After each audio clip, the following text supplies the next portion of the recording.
is done through nhanow.org.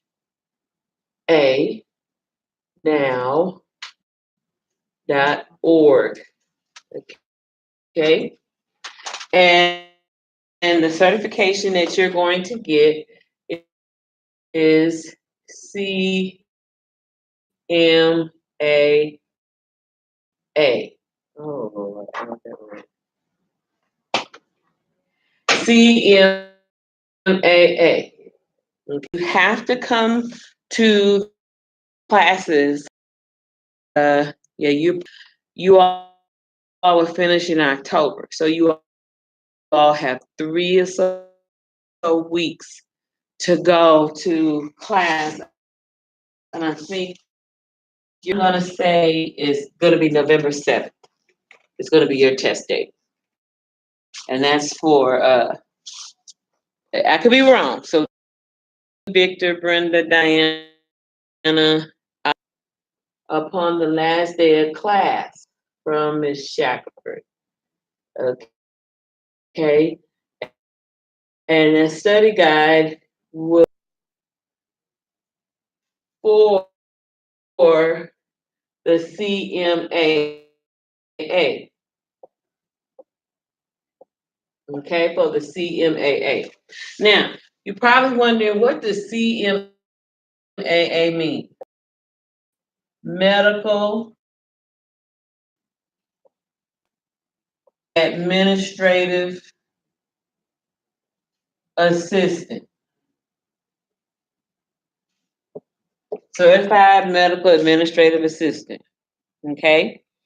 This would allow you to do insurance verification,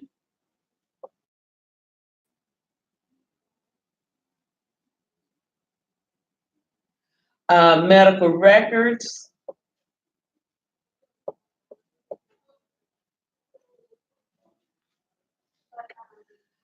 some coding,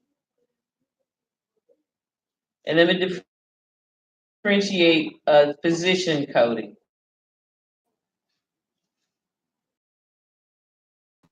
Okay, and most of all, billing. Okay, get a whole plethora of jobs in your field. You, can I erase this? Y'all want to take a picture of this? All you want to come and take a picture of this? Okay. I think, Ashley, when does your group go to come out for last day class?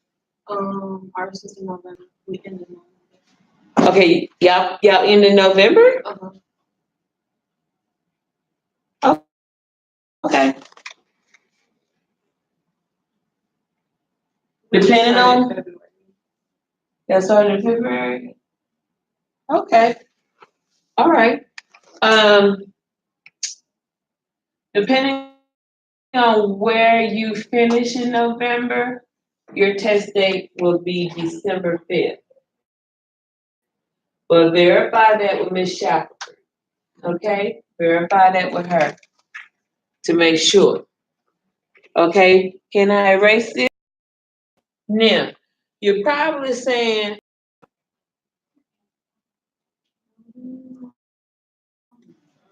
hope this doesn't run out.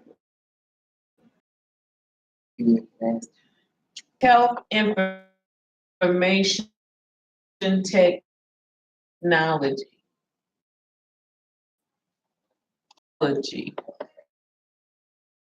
Okay, when you're looking under health information technology,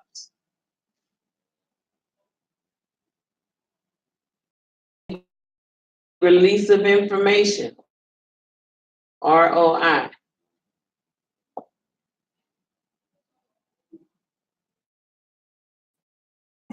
What you need to understand the difference between electronic medical records, what's the difference between paper-based versus electronic medical records. What did I say? Electronic medical records is what? personal. It's I did the circle of life on the board some weeks ago. And if you were a patient at Kelsey Sibo and you happen to go to the emergency room at St. Luke's Hospital, they're going to be able to pull, if you give them your name, if the patient pull up their home address, their insurance, their last medications they were on, the last labs they have. Why? Because of it being an electronic health record, and information is being abstracted from what we call as a portal. That portal is called the what? The RHIO, the Registered Health Information Organization. Okay? Everybody remember that? Okay. You know that now, Alan? Okay, very good. Okay, so you can get record specialist.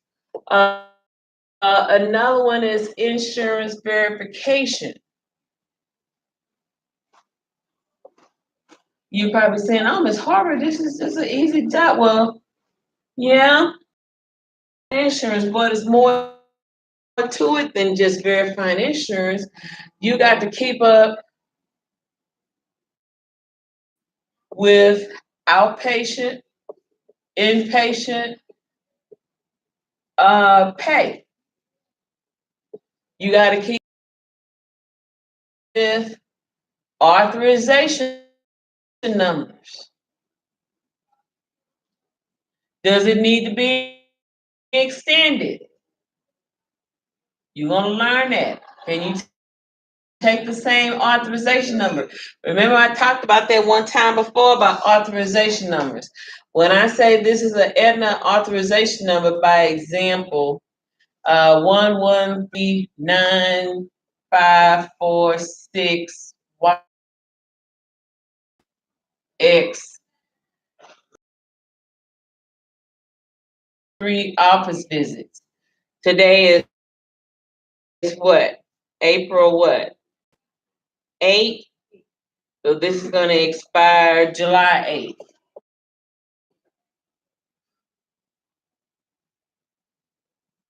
2019.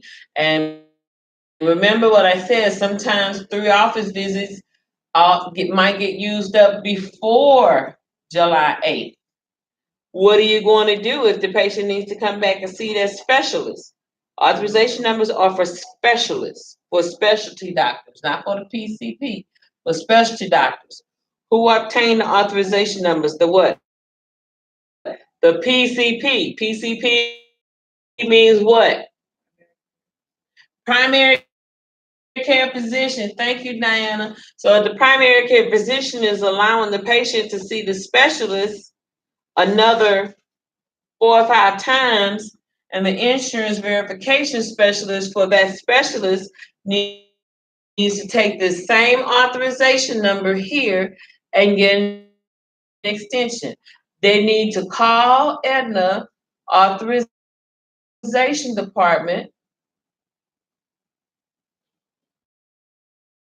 and say, "Hey, this is Tara calling from Dr. Swisser office. I'm calling about a patient.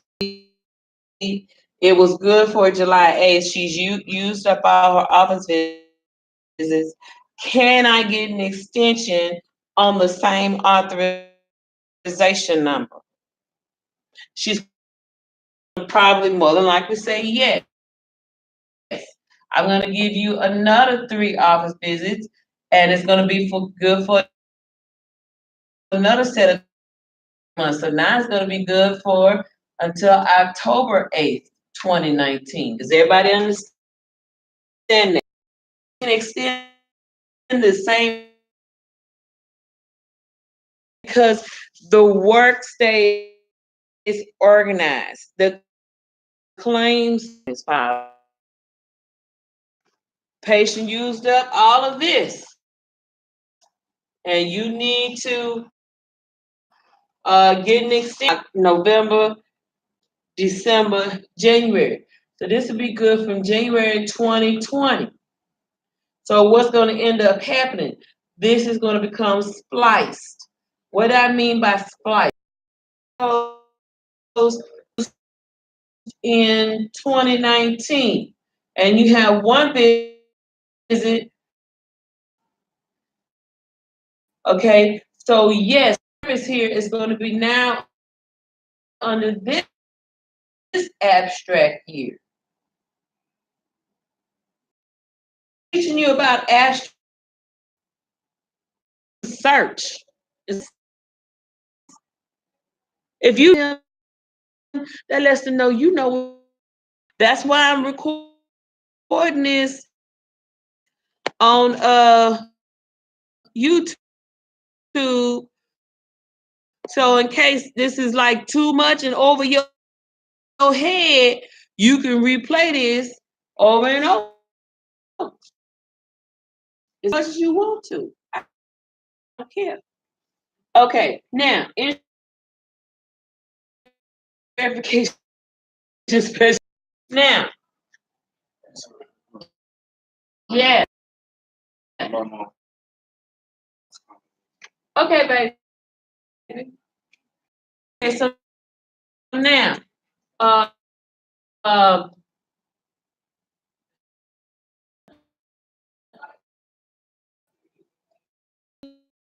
for insurance, accounts receivable, money coming in,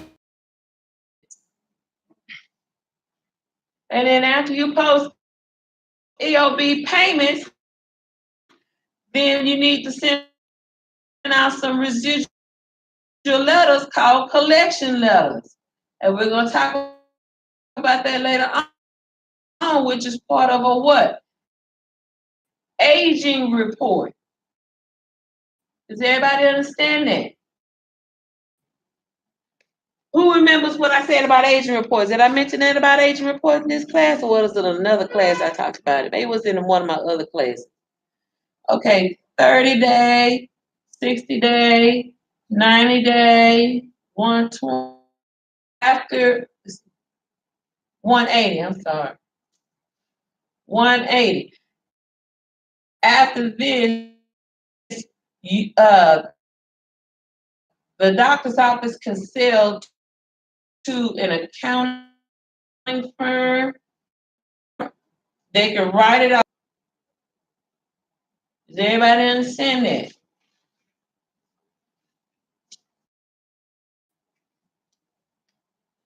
And if you're going to work in collections, you get paid good money. Collection people pay. She's shaking her head. Yeah, she know about that, don't you?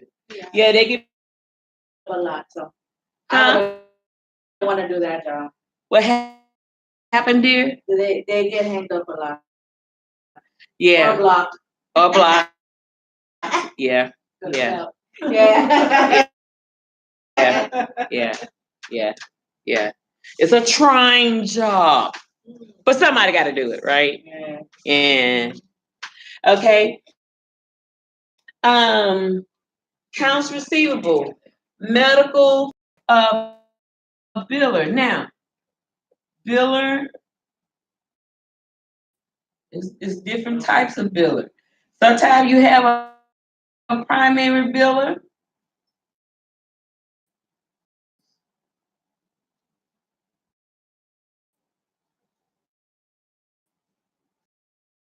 Biller is one that takes the ELB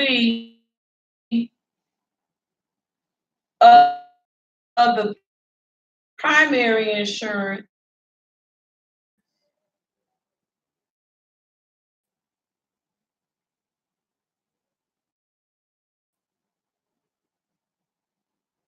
with the HICFA or the CMS 1500 form and bill to the second insurance. or the secondary insurance. So let me give you an example about what I mean. Let me see. Do I have room on this side of the board? Okay. Give me an example of what I mean. Sally Sue has Cigna. Okay. This is her insurance, her own insurance through her company where she work at. And she also has United Behavioral Health through her spouse's insurance. Okay? This is gonna always go first. This is gonna always go second. You're gonna take the ELB once this comes back, and it's gonna go through the adjudication. The ELB is gonna come back. It's gonna tell you what I was paid. Remember the ELB that look like this, that paper that we talked about the other day. Look like this. Now you're gonna take this beautiful ELB along with a CMS 1500 form, and you're going to rebill it to United Behavioral Health or United Health. I know somebody who worked at United Behavioral Health. United Health. Does everybody understand that? Okay, that's how that works. Now, I know some of y'all may have heard what they call the birthday rule.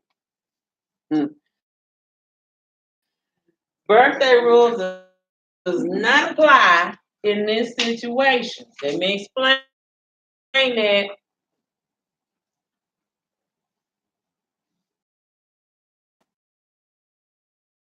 We need the black marker. This is not right. Too good. Okay, so y'all gonna hear about this birthday rule. Birthday rule only applies.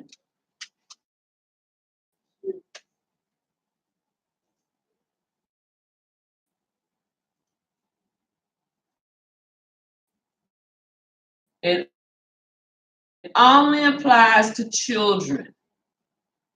Okay, let's suppose mom's birthday was March 31st. Her birthday, I forgot. 1964. Dad's birthday was January 15, 1963. Whose birthday comes first? Dad's birthday. So Dad's birthday is going to be billed first. Mom's birthday insurance is going to be billed second. If there's dual insurance for the children. But sometimes you'll find out mom has coverage, dad has coverage. Does everybody understand that? What you're saying, the child under like they're like the same they have different types of insurance. Mm-hmm. And does that mean that if they're not really or let's just say the mom has your insurance like your name under her insurance Mm-hmm. that does it still Then there will be no need for the birthday rule. okay. So If you just have coverage under mom but not the dad, then the birthday rule does not apply. It only applies if mom and dad has coverage on the child. It That's the only time that applies. Mm-hmm. All right. Now, let's go backwards here. Suppose mom's birthday is August 31st, and dad's birthday is November 15th. Who- Whose birthday comes first?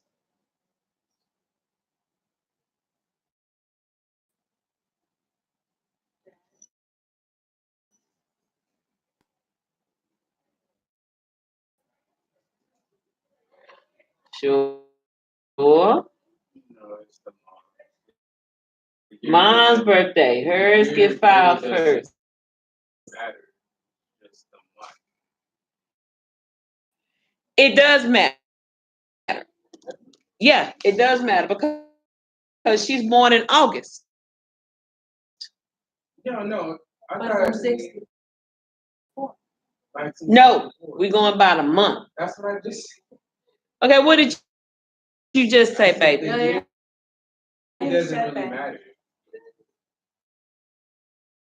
It really doesn't matter. Yeah, like so, like you said, since she was born, but like her birthday is like a couple months before his. Right. She was born a year later. The year doesn't matter. It's birthday. Yes.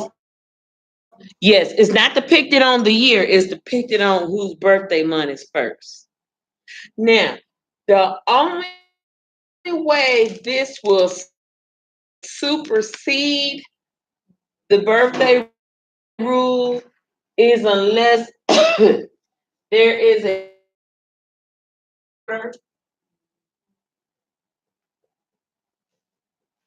and it can also speak of a divorce decree. Divorce decree say even though daddy's birthday is November, divorce decree, sorry. Divorce decree say daddy's responsible for that child. Daddy got to pay child support and carry coverage on the baby. Does everybody understand that? All right, so let's say on a rare occasion that they both have the same birthday. Oh, okay. Who would get charged first? That's a good question. I really don't know. I would honestly say maybe I would go with the dad first and, and then the mom. But that's a very good question. Very good question. If they both have the same exact birthday month, birthday day, yeah, that's a very good question. I need to peep into that. So I'll get back with you on that one. But I would personally go with the dad, and then I would follow under the mother. That's just me. Okay. Very good scenario. Very good. Let's see. What else?